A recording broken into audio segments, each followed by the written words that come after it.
Pierre Bellemare est l'invité de Franck Ferrand cet après-midi au cœur de l'histoire. Bonjour Franck. Bonjour Céline, bonjour à tous. C'est toujours une joie pour moi de recevoir Pierre Bellemare chez lui, on peut le dire, à Europe 1 et à son heure, celle des dossiers extraordinaires et de toutes ces histoires qui nous faisaient arriver en retard à l'école en ce qui me concerne. Il vient nous parler d'un bel album qu'il publie avec Pierre Eckert sur les 44 photos qui ont bouleversé le monde entre 1940 et 1945.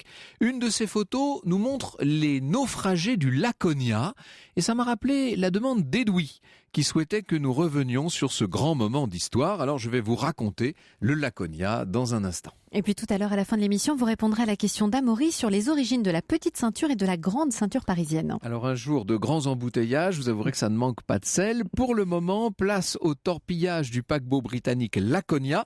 C'était le 12 septembre 1942.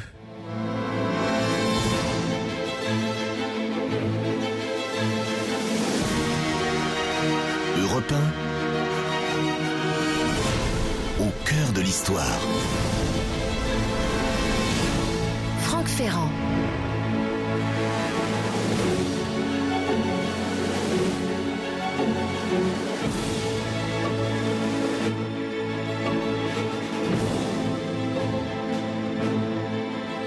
En cette fin d'été 1942, la bataille de l'Atlantique fait rage. Nous sommes le 12 septembre exactement, au large des côtes de l'Afrique occidentale, et le sous-marin allemand U-156 est en train de changer de route complètement. On est au large, je vous l'ai dit, des côtes de l'Afrique. Il est à la recherche d'un convoi ennemi, anglais en l'occurrence, dont l'itinéraire a été intercepté par le service qui, à Berlin, est chargé du décryptement des télégrammes militaires. Le capitaine de corvette Werner Hartenstein n'en sait pas beaucoup plus sur l'objectif quand soudain, à 11h37, le veilleur de bord hurle dans son micro « Fumée à tribord arrière ». Entre parenthèses, il fallait avoir une bonne vue, vous imaginez la brume, les reflets sur l'eau, etc. Mais effectivement, on aperçoit un grand paquebot, visiblement britannique, qui fait route isolément. Il vient de contourner en fait ce paquebot tout le continent africain puisqu'il arrive du Caire via le Cap, vous imaginez. Il a passé depuis pas mal de temps à Sainte-Hélène et il vient de laisser au sud la petite île de l'Ascension. Ça joue un rôle très important dans notre histoire. À son bord, plus de 3000 passagers. Il y a 1600 Britanniques, dont 80 femmes et enfants. Je reviendrai plus loin sur le reste des passagers. Il a reçu l'ordre de faire un crochet par Freetown afin de rejoindre un convoi sous escorte et c'est cet ordre qui justement a été intercepté à Berlin par les Allemands. À bord du sous-marin, le capitaine Hartenstein décide de prendre son temps. Vous verrez que ce serait dommage d'aller manquer une aussi belle cible sous le coup de la précipitation. Il décide d'attendre la nuit afin de s'approcher le plus possible et de torpiller le paquebot quasiment à bout portant. 22h07. Il approche, il faut imaginer cette espèce de gros requin métallique et silencieux.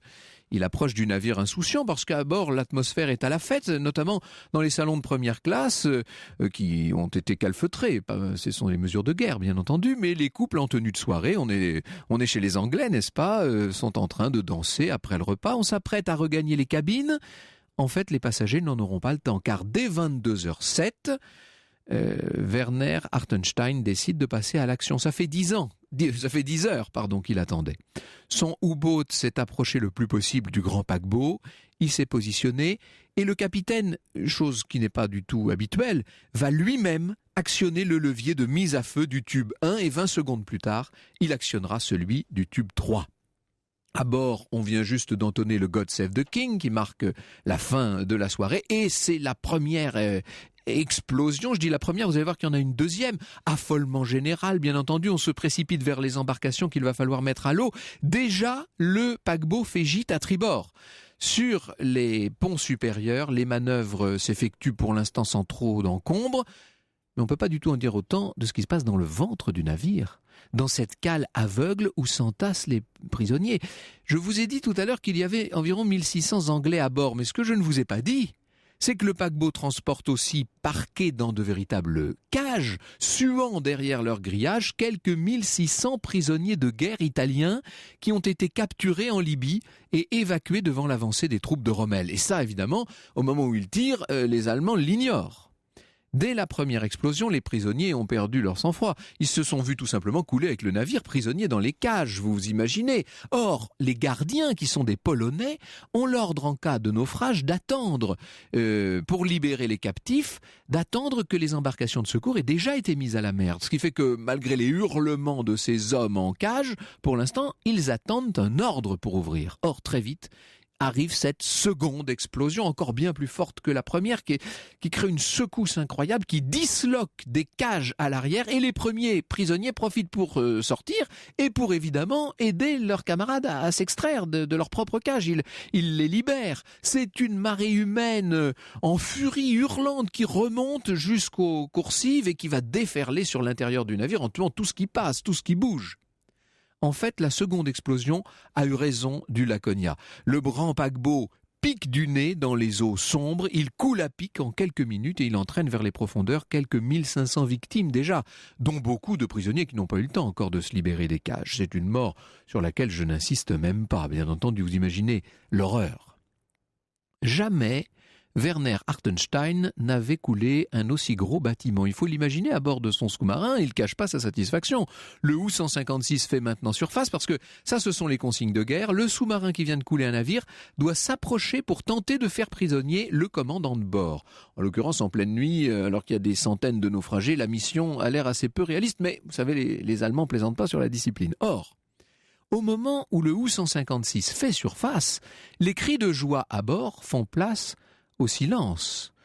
L'équipage du U-boat est ahuri par ce qu'il découvre, cette foule de têtes à la surface. Vous imaginez ces naufragés qui s'accrochent aux canaux de sauvetage, d'autres à des épaves flottantes. La mer est assez chaude, ce qui fait qu'ils sont là par centaines à tenir pour l'instant, à appeler à l'aide. Or, à mesure que le sous-marin qui maintenant est en surface avance, à mesure qu'il se glisse au milieu de ce champ de têtes, le capitaine aperçoit des cris et aperçoit des uniformes et surtout des cris en italien « aiuto, aiuto ».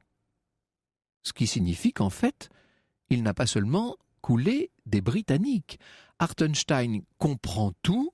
Il vient d'envoyer par le fond un navire qui transportait des prisonniers de guerre italiens, autrement dit des soldats de l'Axe, des alliés de l'Allemagne, des amis, des frères. Et ça, évidemment, ça change tout.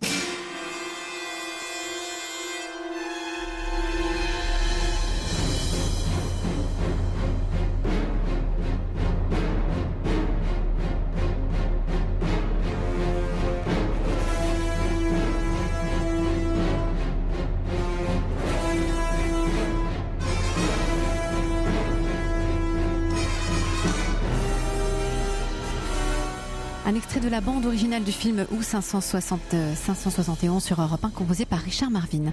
Dans un instant sur Europe 1, nous vous retrouvons Franck Ferrand pour la suite de votre récit sur le naufrage du Laconia. Franck Ferrand, 14h, 15h sur Europe 1. Nous revivons avec vous, Franck Ferrand, le naufrage du Laconia. C'est extraordinaire parce que Pierre Bellemare est en train, en même temps, de me raconter une histoire incroyable. On est au milieu des histoires incroyables. On va y venir tout à l'heure. On ne va pas en priver nos auditeurs. Alors, il faut imaginer ce capitaine Werner Hartenstein qui adresse tout de suite un message radio à l'état-major du grand amiral de la flotte allemande, Karl Dönitz, état-major qui à cette époque se trouve à Paris, évidemment, boulevard Suchet.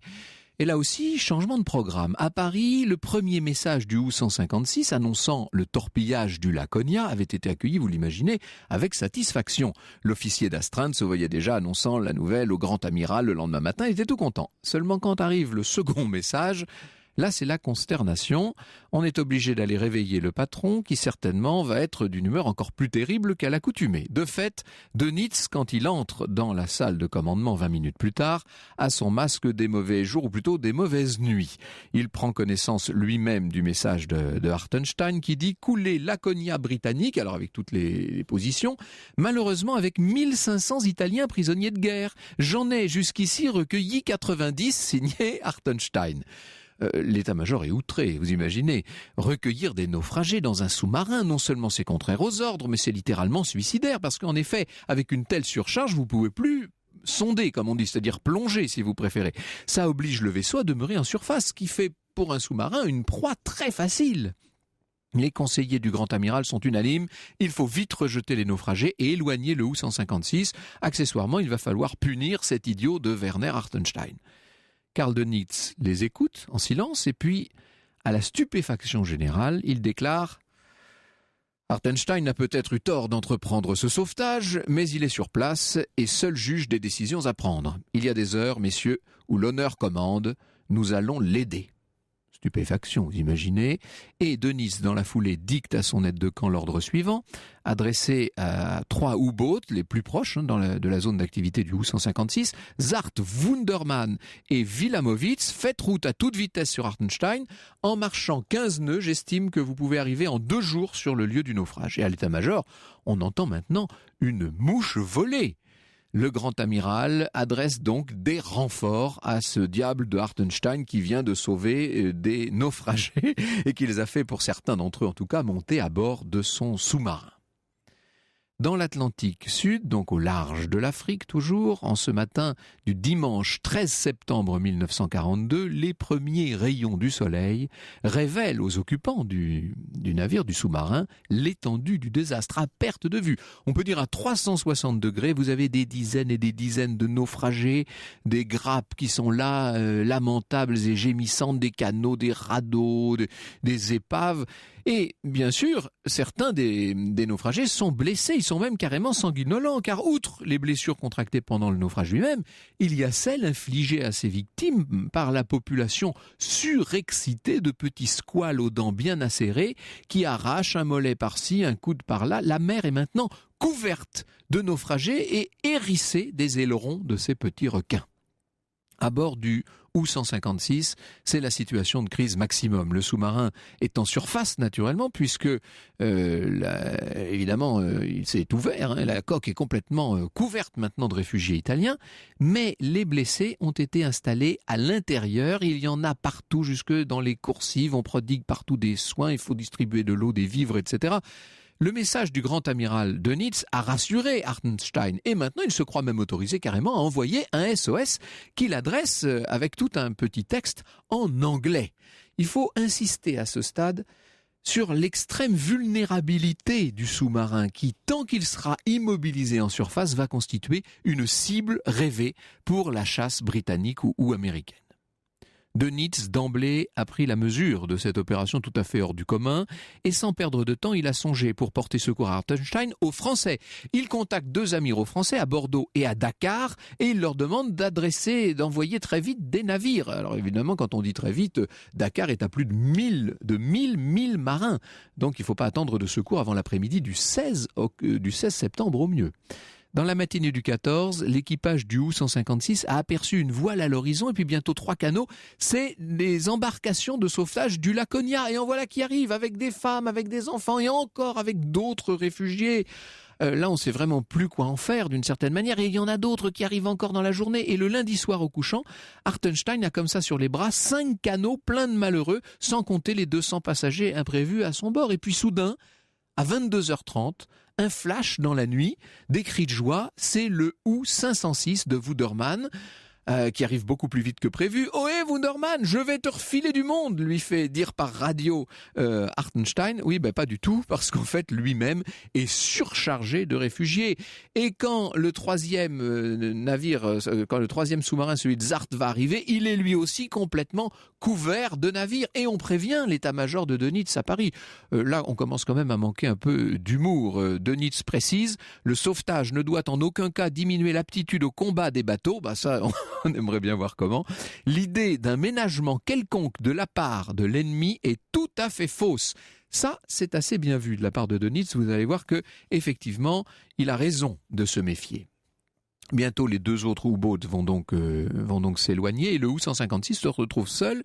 On est dans cette journée du 16 septembre. On attend les navires français qui maintenant s'annoncent. Ils sont à proximité.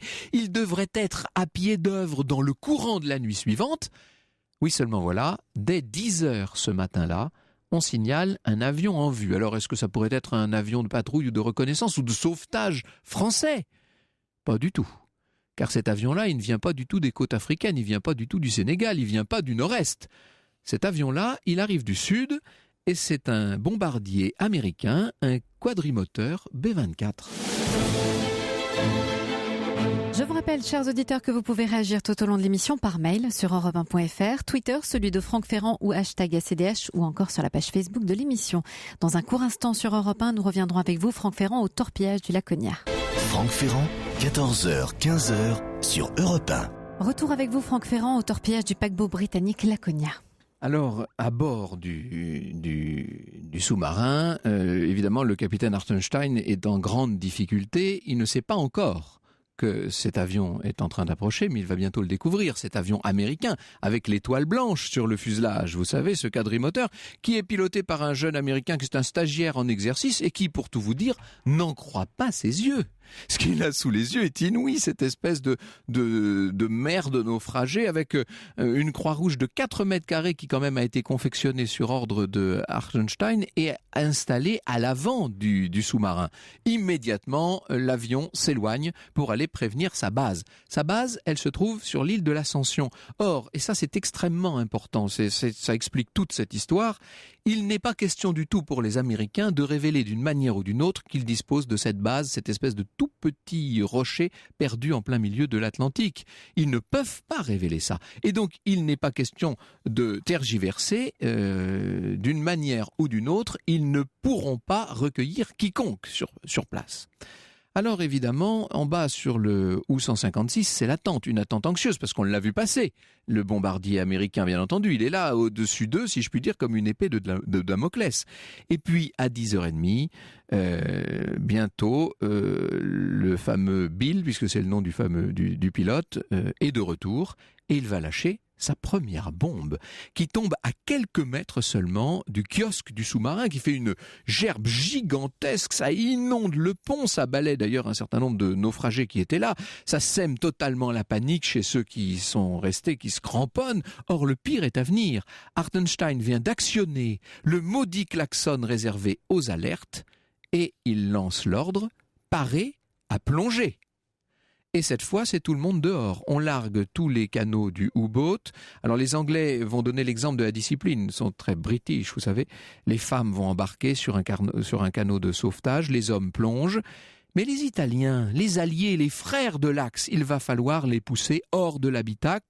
Et une fois sur le pont, c'est-à-dire sur la coque du sous-marin, si vous voulez, ils continuent de s'accrocher. Et ils vont sentir le bâtiment s'enfoncer sous leurs pieds.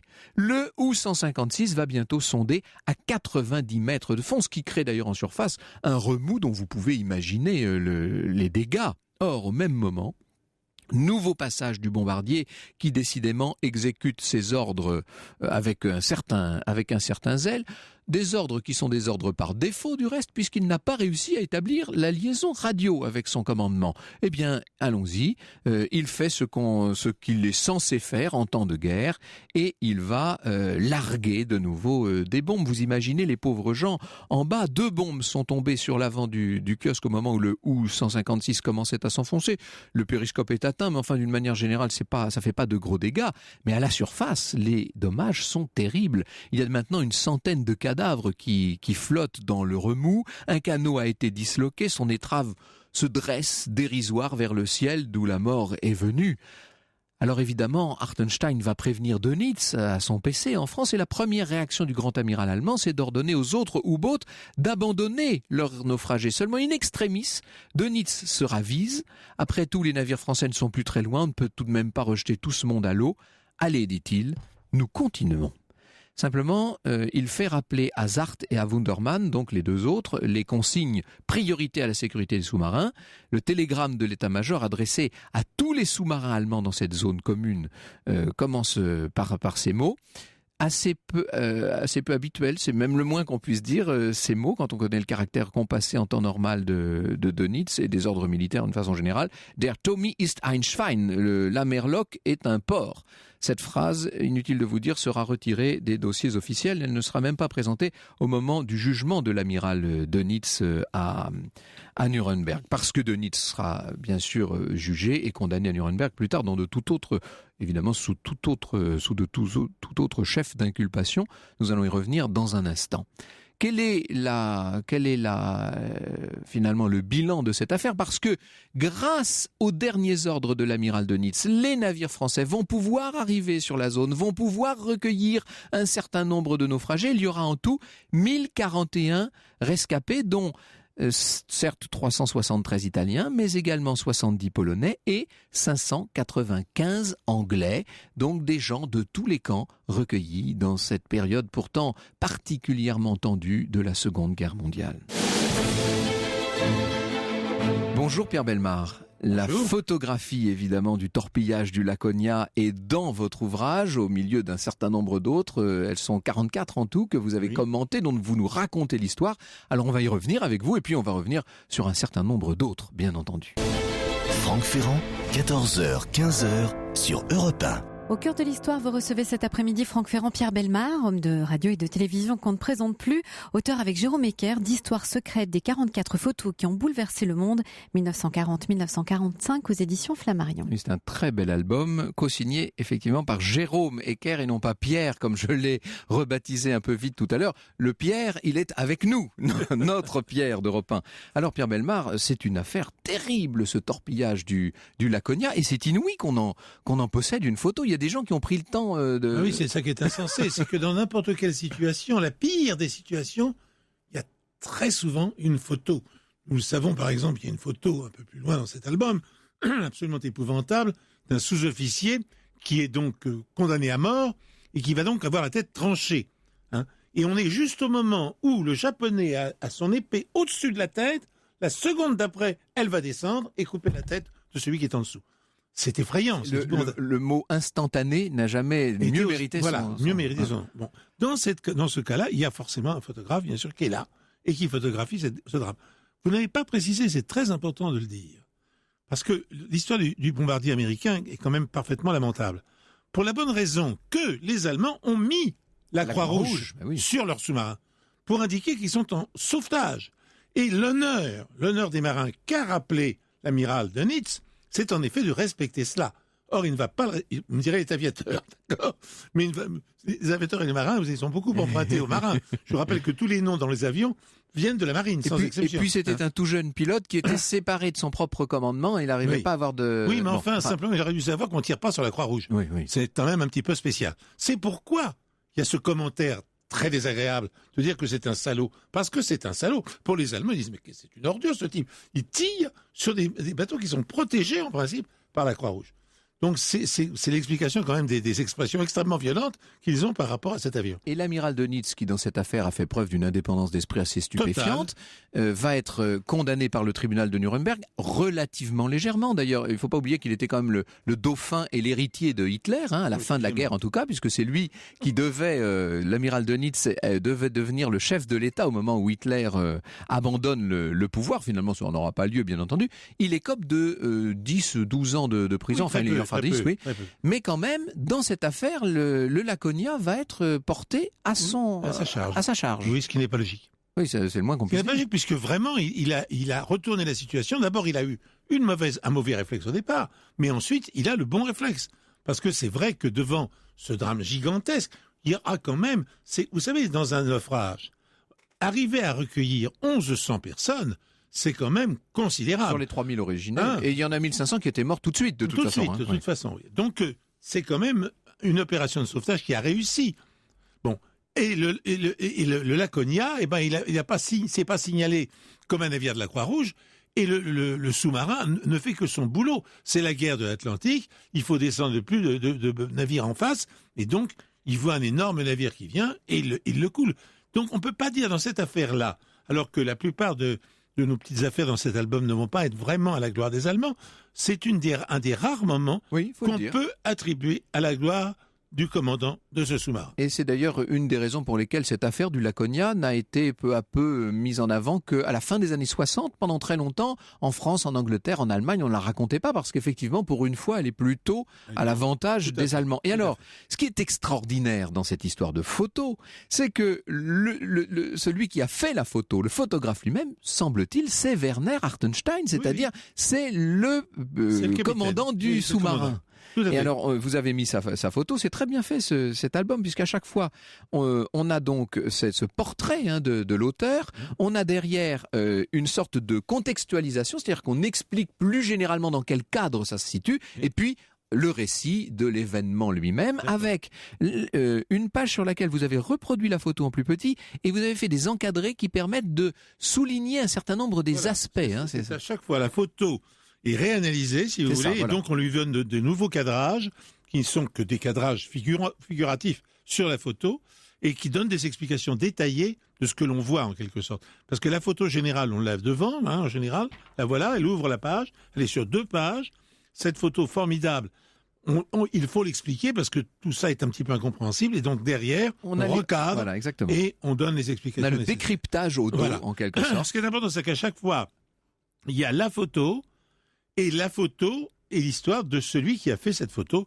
et en l'occurrence là, la photo de Werner Hartenstein, qui sera d'ailleurs tué très rapidement puisqu'il meurt en 1943. Oui, en 1943. Et d'ailleurs, il faut dire que les 2 autres, Wurdermann dont je parlais et Zart, les 2 aussi sont morts. Oui. Cette bataille de l'Atlantique a été d'une violence extrême. Oui. Il y avait d'ailleurs ce très beau feuilleton U-Boat où on voyait la vie à bord de ces sous-marins allemands. Ça devait être quelque chose d'assez effroyable, évidemment. On était quasiment sacrifié d'office quand on descendait là-dedans. Sans doute. Et d'autre part, il faut le rappeler également, ces sous-marins étaient par contre parmi les plus modernes de cette époque. La marine allemande était une bonne marine, très bien faite, et notamment les sous-marins qui étaient peut-être les vedettes de cette marine. Alors il y a des photos extrêmement fortes là-dedans. Qu'est-ce qui vous a donné l'idée de recueillir tous ces clichés tellement célèbres de la Seconde Guerre mondiale, Pierre Bellemare ? Eh bien, je dirais que je travaille avec Jérôme Eckert depuis 40 ans.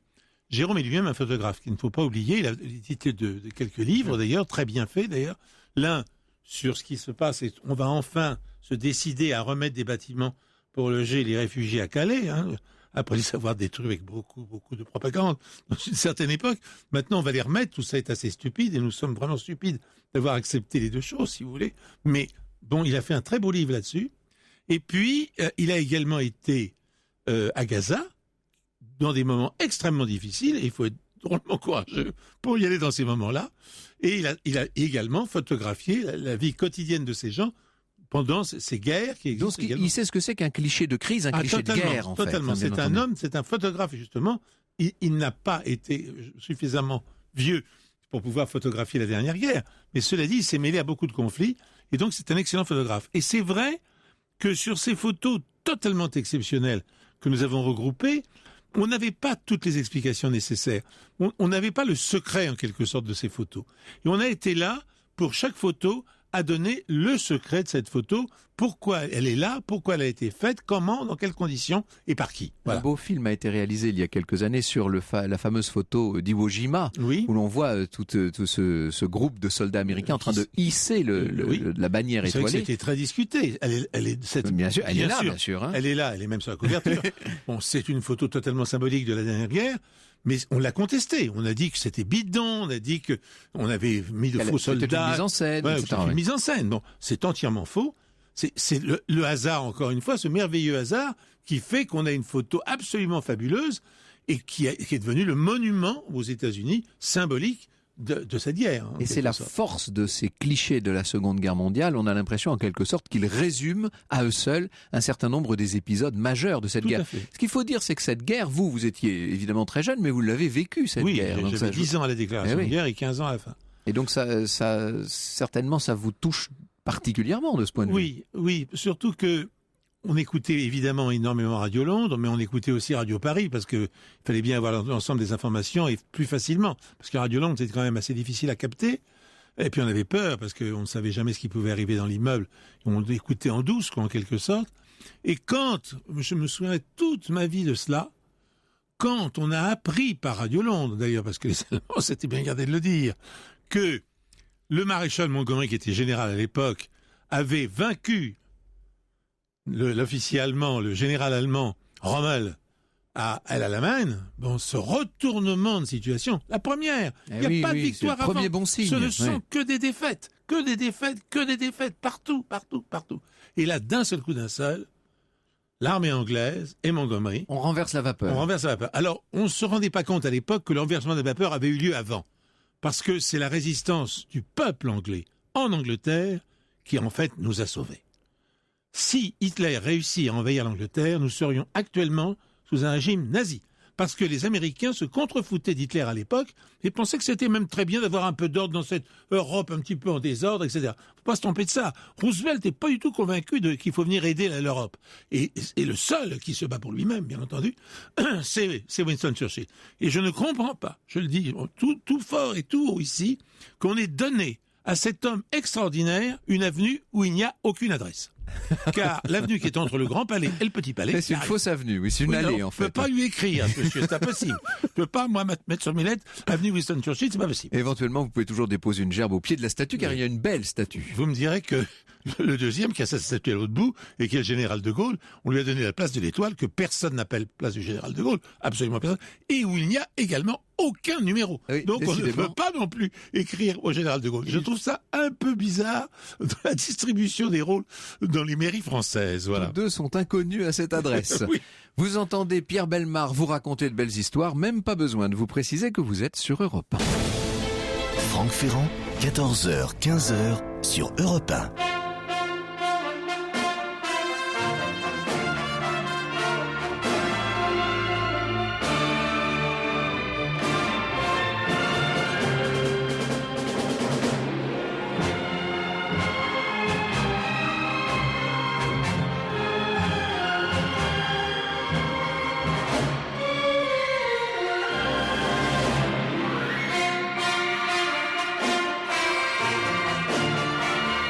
Évidemment, les auditeurs fidèles d'Europe 1 auront reconnu l'indicatif des dossiers extraordinaires, Pierre Bellemare. Alors, pendant que j'étais en train de raconter, moi, mon histoire du Laconia tout à l'heure, pendant l'interruption publicitaire, vous m'en racontiez une autre, et c'est vrai, une histoire de guerre, fascinante, et qui me rappelait des souvenirs, parce que vous l'aviez raconté dans les histoires extraordinaires ou les dossiers. C'est l'histoire d'un pigeon. Oui, c'est un pigeon qui est aujourd'hui empaillé dans un cadre, on lui rend hommage, il est décoré, et il est à l'Amirauté britannique. Donc, qu'est-ce qui se passe? C'est encore une histoire de sous-marin. C'est un sous-marin qui est emporté, parce qu'à l'époque, ça paraît invraisemblable, mais on emportait encore des pigeons voyageurs. Oui, mais oui. Ça peut servir. Ça peut servir. Et donc, ce sous-marin se trouve blessé. Il peut tenir encore un certain temps. Mais il faut absolument qu'on lui porte secours, surtout que lui, il est en surface puisqu'il ne peut plus plonger. Bon. Et donc, le commandant a une idée. Il a des pigeons voyageurs. Et il en envoie un avec un message, évidemment, destination de l'Amirauté. Or, un pigeon ne voyage pas la nuit. Il ne vole pas la nuit. Il vole que le jour. Bon. Or, entre l'endroit où se trouve le sous-marin et l'île de Grande-Bretagne, il y a vraiment une très grande distance. Comment va faire ce pigeon? Eh bien, il va partir, bien entendu, pour sa destination, et il va avoir l'extrême intelligence de trouver sur sa route des bateaux. Et donc, il voit que c'est la nuit qui arrive, il se pose sur le bateau, et il choisit des bateaux, en plus de ça, ce qui est extraordinaire, qui vont dans le bon sens. Qui ne lui font pas perdre de temps. Ouais, sens, ça, bah non, pas du tout, qui vont dans le bon sens.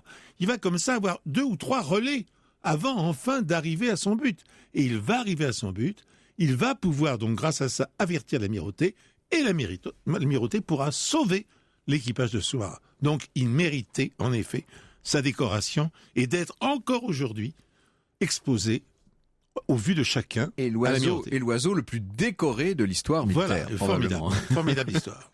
Alors, il y a un certain nombre d'histoires complexes dans cet album, bien entendu, puisque il faut toujours arriver à décrypter une photo. On apprend ça maintenant aux enfants dans les écoles. Moi, de mon temps, on n'apprenait pas tellement à lire les photos, mais maintenant, oui. L'image est tellement présente qu'on apprend aux gens comment essayer de décrypter les choses. Et pour un certain nombre d'entre elles, elles constituent aujourd'hui encore de véritables énigmes. Je pense à cette énigme du fusillé souriant.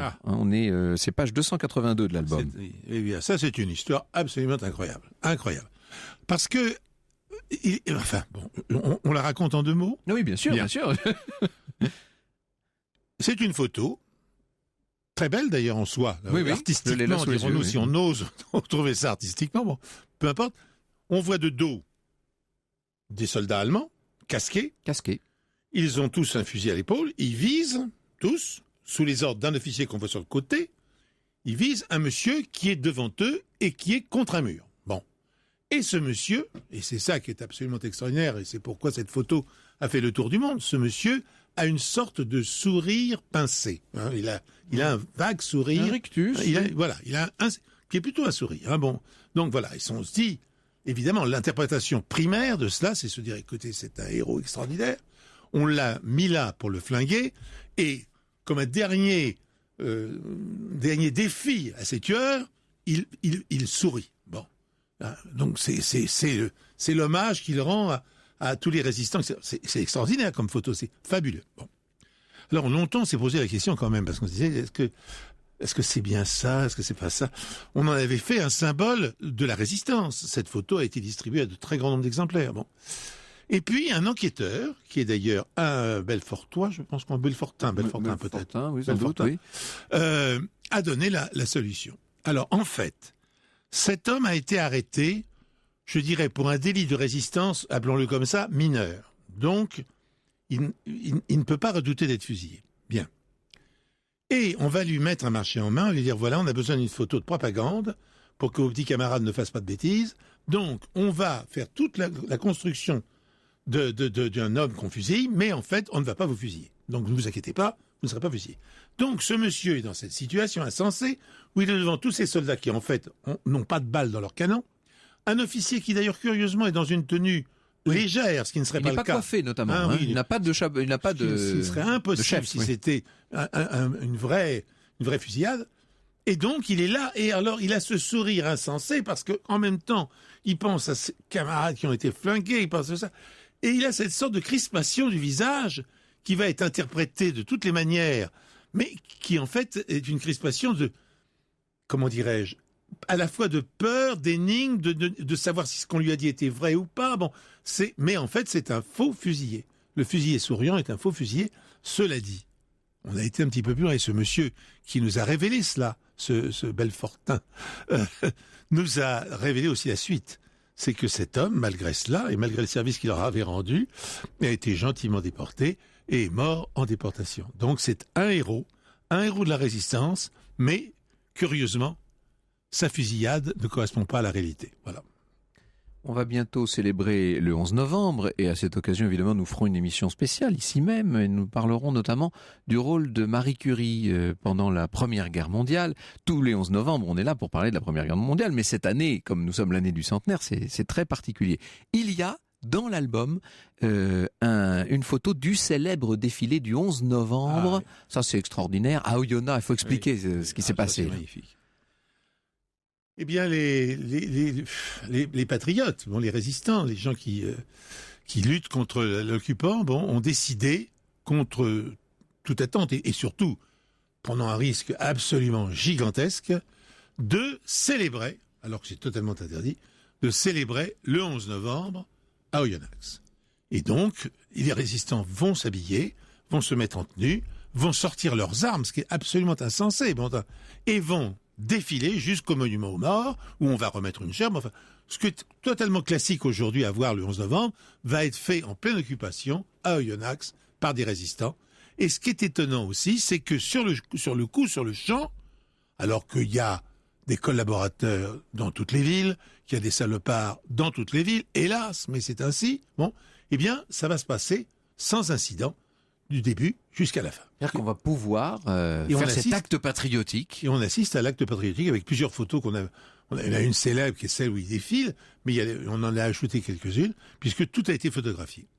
À chaque fois, évidemment, presque à chaque fois, quand vous le pouvez, en tout cas, vous évoquez le photographe. Toujours. Et vous parlez de la technique aussi. Avec quoi prend-on ces photos? Parce que ça, il faut le dire, c'est inouï. Il y a un appareil qui a fait beaucoup de photos de guerre, qu'on appelle le speed graphique, qui est un appareil américain. Vous savez, quand on voit les films américains d'avant-guerre et les photographes qui photographient les vedettes, vous avez remarqué, ils ont une grosse ampoule avec un réflecteur considérable au-dessus et un appareil énorme. C'est pas des petits appareils du tout.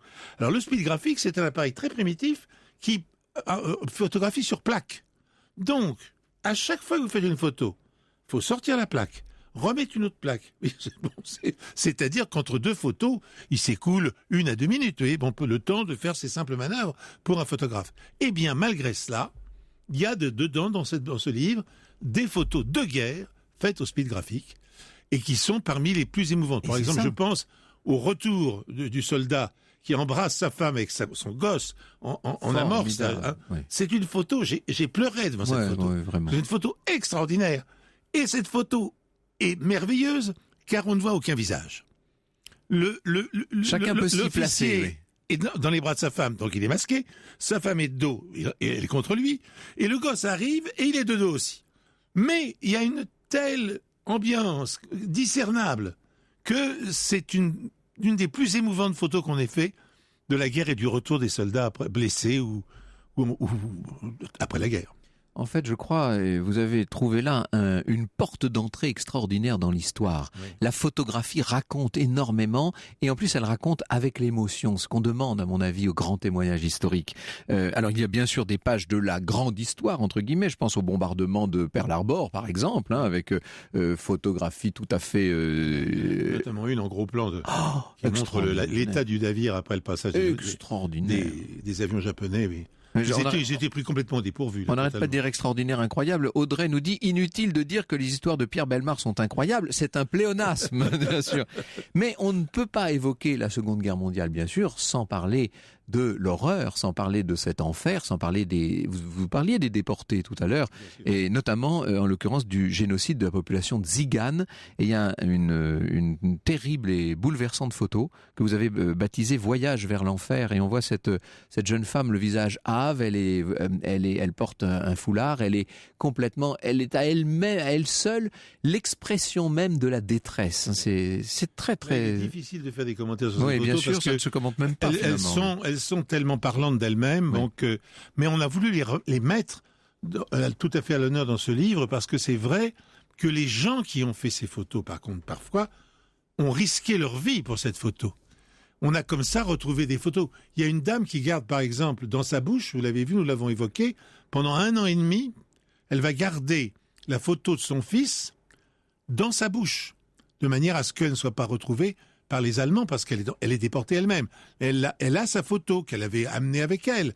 Et donc, qu'on lui vole pas cette photo, pour qu'on ne lui prenne pas, qu'on la confisque pas, elle va la garder pendant des années, presque des années, de nombreux mois toutefois dans sa bouche. Oui. Alors évidemment, à l'issue... Et puis alors, il y a la photo avec cette petite fille qui marche devant ce cortège, hein, avec ce SS on peut penser qu'il la vise quasiment. Ce n'est pas le cas d'ailleurs. Bon, il a son fusil comme ça, mais il ne vise personne.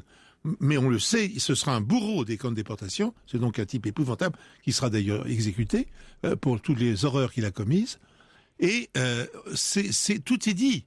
Tout est dit. Et je pense que quand Spielberg a fait ce formidable film sur les camps de concentration et sur cet homme... la liste de Schindler. Oui, qui a donc sauvé beaucoup de gens. Vous savez, c'est la seule petite fille qui est en couleur. Tout le film est en noir et blanc, mais la petite fille est en couleur. Eh bien, ça m'a fait penser, je me suis dit qu'il avait dû voir cette photo terrible et que cette petite fille n'est que la reproduction cinématographique de cette photo-là.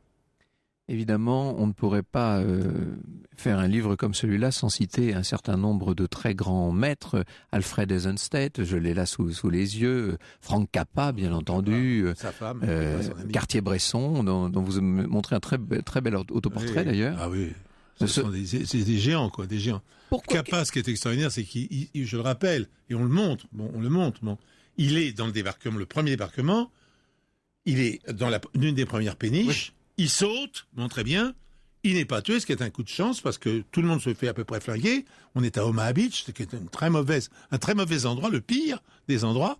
Et il arrive à photographier, il fait 3 rouleaux, si je ne me trompe, et il trouve quelqu'un, il faut les renvoyer très très vite à Londres pour qu'ils soient développés et que la presse puisse en profiter, puisque ces gens travaillent pour des grands magazines, et ils travaillent comme... ce sont des héros, mais en même temps, c'est des gens qui travaillent. Et le laboratoire qui est pressé, je ne sais pas ce qui se passe, mais c'est insensé, va quasiment louper la totalité des clichés qui vont être totalement perdus. Il n'y a que, je crois, 6 ou 7 photos qui vont être sauvées et qui ne sont pas bonnes. Elles sont presque toutes floues, sans exception. C'est atroce de penser ça. Cet homme qui risque sa vie, qui va au plus loin de ce qu'on peut aller faire pour prendre des photos d'un conflit, et qui se trouve trahi par le laboratoire. Eh oui, Mais on l'a fait voir cette photo parce qu'elle est également très importante. Bien sûr, et moi j'ai décidément un problème avec les prénoms aujourd'hui puisque j'ai rebaptisé Capa Franck, c'est Robert Capa, tout le monde aura corrigé bien entendu. Merci beaucoup Pierre Bellemare de nous avoir emportés dans toutes ces aventures photographiques. Je rappelle le titre de ce très bel album publié chez Flammarion, Histoire secrète des 44 photos qui ont bouleversé le monde, c'était évidemment le terme, signé par Pierre Bellemare et Jérôme Ecker. Europe 1, au cœur de l'histoire. Retour aux origines. Et vous répondez aujourd'hui, Franck Ferrand, à la question d'Amaury. Il nous l'a envoyé via la page Facebook de l'émission. Il voudrait connaître l'origine des termes petite ceinture et grande ceinture parisienne. Alors ça, c'est très intéressant. Ça remonte au 19e siècle, c'est pas très vieux, et ça a un rapport direct avec les gares et les lignes ferroviaires, bien entendu. Vous savez, au milieu du 19e, les gares parisiennes existent, seulement les compagnies sont un peu réticentes à mettre en place un système d'échange entre ces gares, dont il faut pas oublier qu'elles sont privées et que les compagnies elles-mêmes sont totalement privées. C'est le gouvernement qui va créer ça, et par un décret de décembre 1851, on est juste après le coup d'État de Napoléon III, la ligne de petite ceinture de Paris est donc créée, l'objectif étant de relier à l'intérieur du mur d'enceinte de Paris les grandes lignes de la capitale. La première section de cette petite ceinture, elle est mise en service dès 1852. Il faudra attendre 10 ans, même 15 ans pour l'avoir mise entièrement en service. Elle va transporter énormément de monde, jusqu'à 100 000 visiteurs par jour au tournant du siècle, vers 1900. Bien sûr, il y aura très vite la concurrence du métro et à partir de là, on va voir le rôle de la petite ceinture diminuer considérablement. Pour ce qui est de la grande ceinture, sa construction est décidée, quant à elle, en 1875 et elle est mise en service en 1881. Elle est située hors de l'enceinte de Paris et elle se raccorde aux grandes lignes dans le but de désengorger justement la ligne de petite ceinture et de pouvoir desservir toutes les petites villes de banlieue. Et c'est ce que me disait Pierre Bellemare à l'instant, entre cette grande ceinture et la ligne de Fortif, il y avait ce qu'on appelait la zone autrefois. Oui, la zone. Avec les voyous de barrière. Ah bah oui, on vous menaçait de vous laisser seul dans la zone. Vraiment, c'était un endroit terrifiant. D'où l'expression le zonard, etc. Oui, ça vient de là. Mais oui, effectivement. Donc c'était une bonne question que nous posait Amaury. C'est un peu toute l'histoire de Paris au 19e siècle que pose cette question. Je vous signale que ce soir, à 19h30, je serai à l'hôtel de ville de Tours, par ailleurs, pour vous parler d'Alésia. Et c'est au profit de la recherche contre le cancer. Donc si vous êtes à Tours ou dans la région, je vous attends à 19h30 ce soir.